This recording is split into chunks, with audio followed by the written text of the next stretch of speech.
Kā tev šķiet, vai tu nonāks debesīs vai ellē pēc šiem 3 pārkāpumiem? Es arī palūkšu piedošanu. Piedošana, ja? Tad varbūt. Ok. Bet vai ar piedošanu pietiks? Kā tev šķiet? Es nezinu, ko citu darīt. Ok. Tad es tev pateikšu, vai tu zini? Frants? Frants? Ok, man Stefans. Prieks iepazīties, Frants. Tad jā, kā es minēju, tēma ir par dāvanām. Un pirmais jautājums ir, vai tev patīk saņemt dāvanas? Protams. Ja? Tev priecīgs esi, kad tu saņem dāvanas? Jā, diezgan. Okay. Man plīd dzimšanas dienu. Oh, wow! Labais. Saņems daudz dāvanu. Labs. Kāda ir lielākā dāvana, ko tu saņēmis jebkad savā dzīvē? Tas ir savs telefons. Telefons? iPhone 11, jā. Wow! Kas tev viņu uzdāvināja? Mamma ar tēti. Ok, labais. Nomaksas. Jā, bet tā ir dāvana. Tā ir dāvana. Jā. Un, kā būtu es tev pateikt, ka ir vēl lielāka dāvana par to lielo dāvanu, ko tu saņēmi? Kāda? Kāda tā ir? Kā tev šķiet? Mīlestība. Mīlestība? Ok. Jā. Okay. Kas var dot mīlestību? Vai arī emocijas arī. Emocijas, ja? Jā, varbūt uzdāvināt kādu, nezinu, laicienu paršūtu, ko tam līdzīgi. Ok. Un tas piederās gan pie fiziskas dāvanas, gan pie emocijām, ja? Nu, jā. Ok. Bet tas, ko es gribu pateikt, ir varbūt tas ir Jēzus Kristus dāvana. Jēzus Kristus dāvana? Jā. Es esmu dzirdējis, ka... Mīlestība, jā, arī. Ok, mīlestība. Nu, jā. Tu tici pats Dievam? Jā. Jā? Jā. Wow. Ko tu dzirdēsi par Jēzus Kristu? Es neesmu iedziļinājies. Es vienkārši ticu. Okay. Es neesmu uz baznīcām neko tam līdzīgu, bet vienkārši ticu. Paldies, paski. Jo patiesībā ļoti daudz cilvēki ir dzirdējuši par Jēzu Kristu, bet viņi nezina īsti, ko viņš ir izdarījis, kāpēc viņš ir tāds Dievs. Un es tev varu īsi un konkrēti pastāstīt, lai tu zini, ja? Ir ok? Jā. Tad jā, mēs katrs kādreiz esam kļūdījušies, vai ne? Kādu kļūdu pieņēmuši. Un Dievam ir tāds morālais standarts.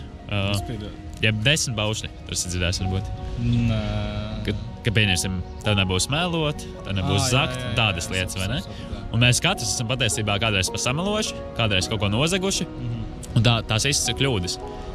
Un tas, ko Bībele saka, ka tas ir grēks. Un grēka alga ir nāve, respektīvi pilnīga pazudināšana no Dieva. Jo kas notiks pēc nāves? Pēc nāves ir tāda lieta kā debesis un elle, varbūt esi dzirdējis? Nu, jā. Tu tam tici pats? Jā. Jā? Kur tu nonāks, kā tev šķiet? Ceru, ka ne elle.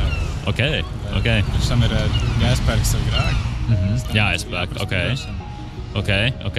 Tur mēs vēl nonāksim. Es tev varu ielikt tādā ātrā testā, lai pārbaudītu, vai tu esi labs cilvēks un vai tu izpelnies debesis. Labi. Ja? Cik daudz melas tu esi kādreiz pateicis savā dzīves laikā? Ne tik daudz, īstenībā. Ne tik daudz, ja? Var saskaitīt uz pirkstiem? Nē. Nevar, ok. Kā sauc cilvēku, kurš melo? Mēlis. Mēlis, ok. Vai tas kādreiz kaut ko nozadzis? Paģetis ir kaut kas maziņš? Nē. Paņēmis konfekti no kāda, bez atļaujas? Nē, nekad? Bērnu dārzā, ok. Jā. Vai tas skaties, teiksim, filmas, nemaksājot par viņām? Respektīvi novilcis pirātiski? Jā. Amerikā tā ir zādzība. Nav. Bet tas tā vienkārši perspektīvā. No. Un kā sauc cilvēku, kurš ir zadzis? Kurš zog? Jā, zaglis, tieši tā. Un vai tu kādreiz skaties uz kādu sievieti un iekārojas viņu savās domās vairāk? Teiksim, seksuāli. Ja? Jā. Okay. Nebūs, man liekas. Jā, un mēs paskatījāmies tikai uz 3 punktiem. Un kā tev šķiet, vai tu nonāks debesīs vai ellē pēc šiem 3 pārkāpumiem? Es arī palūkšu piedošanu. Piedošana, ja? Tad varbūt. Ok. Bet vai ar piedošanu pietiks? Kā tev šķiet? Es nezinu, ko citu darīt. Ok. Tad es tev pateikšu, lai tu zini? Ok. Jā, mēs katrs esam kļūdījušies. Mēs visi esam izpelnījušies pazudināšanu. Respektīvi, arī es esmu zadzis, arī esmu kādreiz kaut ko melojis, arī esmu laulības pārkāpējs. Un mēs visi stāstamies Dievu priekšā tiesas dienā. Respektīvi, pēc nāves būs tiesas diena, kad mēs stāvēsim taisni, godīgi tiesnesis priekšā, kas ir Dievs.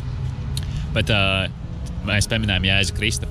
Jēzus Kristus nomira par tiem visiem mūsu grēkiem, visām mūsu problēmām, kas mums ir, visām mūsu kļūdām. Viņš uzņēmās tās uz sevi, lai mēs būtu tiesas dienā brīvi.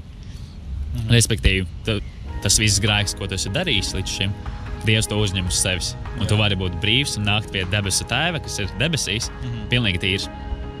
Un tas, kas vienkārši mums ir jāizdara, jāpieņem Jēzus Kristus kā savs kungs, jāatzīst savu lūgšanu tas un jānožēlo savu grēki. Un tad mēs tiekam mainīti caur Dieva līdzībā, mēs mainamies viņā un mēs dzīvojam to dzīves stilu, kas ir kristiešu dzīves stils.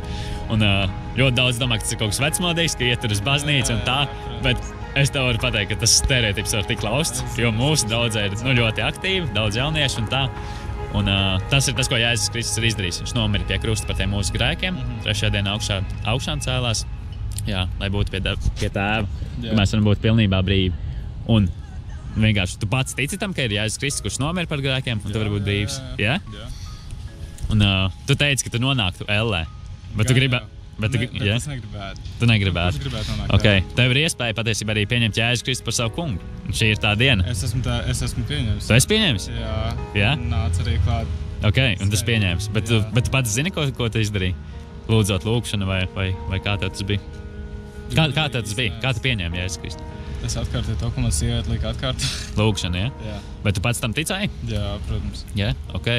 Tas ir ļoti labi, ka tu tam noticēji un ka tu nožēlo tos grēkus, bet tālāk veidojas pārveidošana cilvēka. Ka mēs varam dzīvot veco dzīves stilu, bet Dievs tā nav aicinājis. Viņš ir aicinājis, teiksim, mainīt savu dzīves stilu, teiksim. Ja tu kādreiz esi grēkojis, tur dzēris, pīpējis, tad tas ar laika gaitā tu atmetīsi vienā brīdī. Jo tu būsi piedzīvos to Jēzus mīlestību. Un tev bija Francis, ja? Yep. Unikāls vārds. Mums draudzē ir viens Francis. Kas kā viņu sauc? Mācīties. Jā, ir Francis arī? Man ir pēc viņa nosauc. Wow. Es izticēs. Jā. Tā vecāka varbūt ir ticīga? Tā bija agrāk, bet tagad ne tik ļoti. Mēs braucam katru gadu uz Aglonu. Okay. Kad bija tā sanāca, man liekas, augustā, kaut kas tam līdzīgs. Jā, man liekas jau bija. Jā, tur viss sabrauc, un mēs arī braucam. Ok, super. Prieks par šo sarunu, prieks, ka bija atvērtā sarunā. Prieks tev redzēt smaidām, un lai tev izdodas izbaudīt šo dzīvi.